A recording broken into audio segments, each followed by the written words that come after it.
ঈদ উল ফিতরের নামাজের নিয়ত ও নিয়ম কি? নিয়ত তো আমি ঈদের ফিতরের নামাজ পড়তেছি, এই ইন্টেনশন যথেষ্ট যে আমি ঈদের নামাজ পড়তেছি, এটা ফজর না। ঈদের নামাজ পড়তেছি, এটা নর্মাল এরশাক না। ঈদের নামাজ পড়তেছি, এটা জোহর না।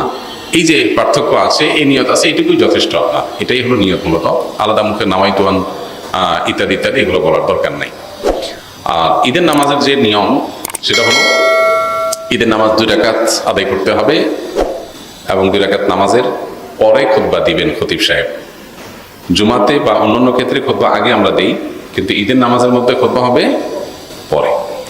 2 রাকাত নামাজের নিয়মটা কি? সাধারণ যে নামাজ পড়ি আমরা সেই নামাজের মতোই, শুধু পার্থক্য হলো এখানে অতিরিক্ত কিছু তাকবীর আছে। এই পার্থক্যটা আছে। অনেকে ঈদের নামাজ পড়তে গিয়ে একটু বছরে 1 বা 2 বার হয় যেহেতু ভুলে যান এবং গ্যাঞ্জাম লাগাই ফেলেন। তো নিয়মটা হলো, আমরা প্রথমে ইমামের সাথে তাকবীর বলে হাত বাঁধবো, বেঁধে আমরা সানা পড়বো, সুবহানাকাল্লাহুম্মা ওয়া বিহামদিকা ওয়া তাবারাকা ইসমুকা ওয়া তাআলা জাদ্দুকা ওয়া লা ইলাহা গায়রুক। অন্য সানাও আছে, আল্লাহুম্মা বা'আদ বাইনি ওয়া বাইনা খাতায়ায়া কামা বা'আদতা বাইনাল মাশরিক ওয়াল মাগরিব। সানা যেটা আছে এটা পড়বো।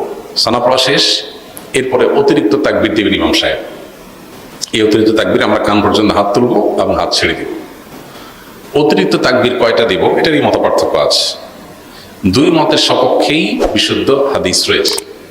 এ সম্পর্কে বিস্তারিত জানতে চাইলে ডক্টর খন্দকার আব্দুল্লাহ জাহাঙ্গীর আলাদা বই আছে এটার উপরে, ঈদের সালাতের তাকবীর নিয়ে, সেটা দেখতে পারেন। অর্থাৎ অতিরিক্ত তাকবীরের সংখ্যা 6 তাকবীর হানাফি মাযহাব অনুযায়ী, অন্যান্য মাযহাব অনুযায়ী 12 তাকবীর। এই দুইটাই বিশুদ্ধ। তো অতিরিক্ত যে তাকবীর সানা পড়ার পর ইমাম সাহেব দিবেন, আমরা সাথে সাথে বলবো আল্লাহু আকবার, আল্লাহু আকবার, আল্লাহু আকবার। 3টা তাকবীর হতো, প্রথম 2টাতে হাত ছেড়ে দিবেন, তৃতীয় তাকবীরের পরে হাত বেঁধে ফেলবেন। এবার ইমাম সাহেব সূরা ফাতিহা পড়বেন, অন্য সূরা মিলাবেন, রুকু করবেন, সিজদা করবেন, আবার দ্বিতীয় রাকাত শুরু করবেন। দ্বিতীয় রাকাতে তাকবীরটা হবে শেষে। ইমাম সাহেব দাঁড়ায় সূরা পড়বেন, সূরা ফাতিহা পড়বেন, সূরা মিলাবেন, এরপরে আল্লাহু আকবার, আল্লাহু আকবার, আল্লাহু আকবার, অতিরিক্ত তাকবীর দিবেন, 3টা হানাফি মাযহাব অনুযায়ী। আর শেষে আরেকটা তাকবীর দিয়ে রুকুতে যাবেন।